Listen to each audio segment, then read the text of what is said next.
George, obviously, this could be the last game for Isaiah and Casey in your group. Just if it, and we kind of know it is for Casey, but just what are those guys meant to your group as overall as a leadership role as we go into this regular season finale? I mean, they've been great. Obviously they have great work ethics. So I think they've left a good legacy in terms of how you need to work to be successful, and then how you fight through adversity and handle success. So those guys will be greatly missed, but I know they've left a good legacy and they've mentored young guys to help keep building on it. But it'll be hard to replace those guys, but we got some young guys. Hopefully they'll be able to take the next step. When we talked to Casey about getting in the end zone during that Indiana game for the first time, he just kind of mentioned how you kind of have stuck with them the whole time, and since you got here, what's that relationship been like for you, just to kind of been able to coach him, and since the minute you got here and kind of getting him back out of the portal and getting him back in, and it's been a unique relationship, but it seems like you've had a nice partnership with him.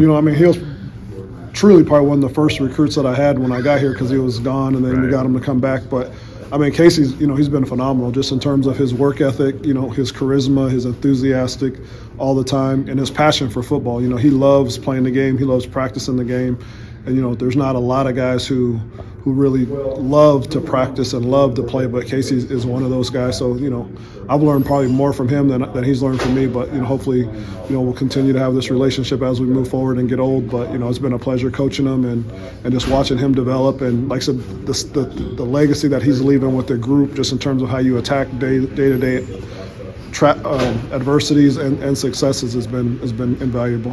When Isaiah made the transition to wide receiver and entered your room, how confident were you that he would get even close to where he's at right now?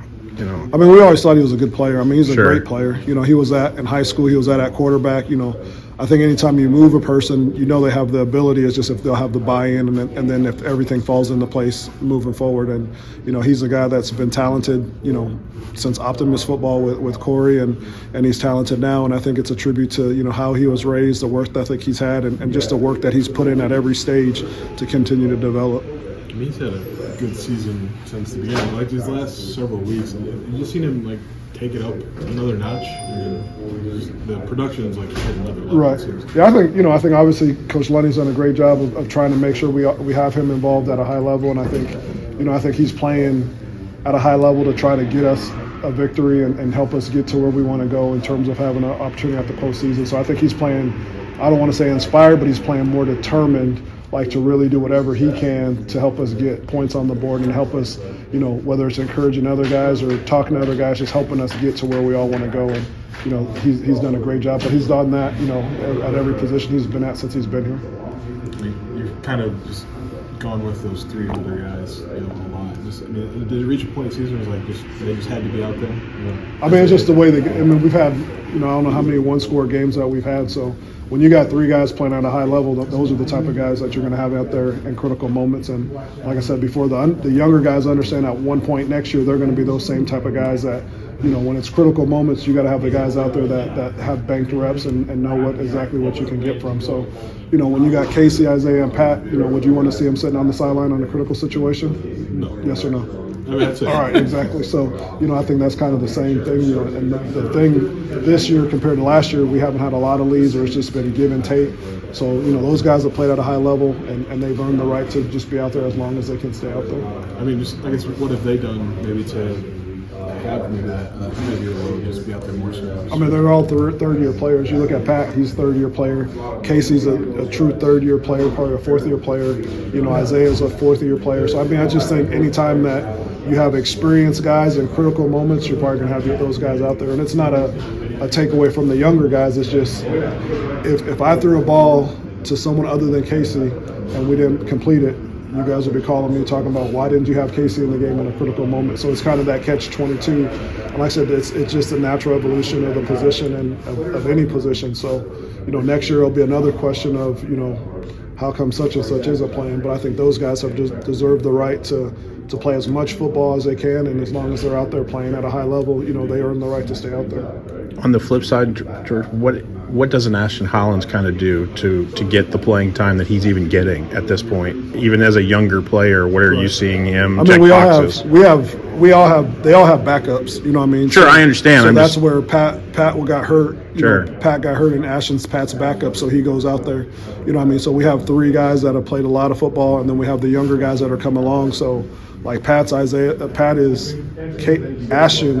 is Pat's backup. Hank is Isaiah's backup, you know, and then we rotate between Keon and Malik is Casey's backup. So if those guys are rolling and they don't need a break, then it's unfortunate, but the backup doesn't go in. The point of my question, though, was that am I wrong to assume that Ashton has taken his game to another level this year and provided you with more trust as he goes along here? I think he's done a good job developing. You know, obviously, Yeah. but we have trust in the guys that aren't going in the game. I understand. So that it's not necessarily that we don't trust Right. someone other than the other person. It's just those guys haven't came off the field very much. You know, they've averaged a high rep of game plays, and unfortunately, Pat has been in a situation where he hasn't been able to play as much due to, you know, his ankle being hurt the last 2 weeks.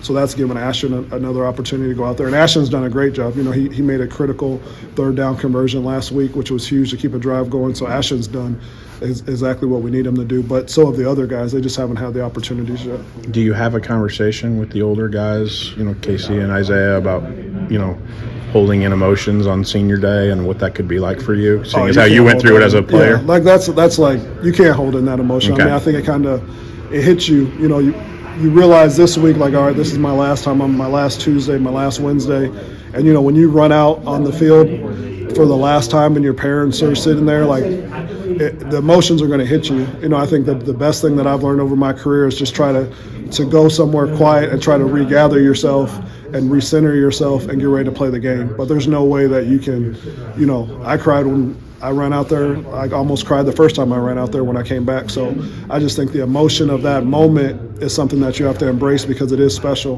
Then you have to take a minute, compose yourself, and then lock back in and get ready for the game. And that's, you know, my job to make sure they're ready and their job. But I think, you know, I don't think it's possible to hold in that emotion, especially as much football and as much as this university has meant to them and as they've meant to our university. I think it's hard to hold that emotion in. Lastly, with Isaiah's leadership, has there been a moment where you've seen that in, like, say, Hank, who's his backup, that, you know,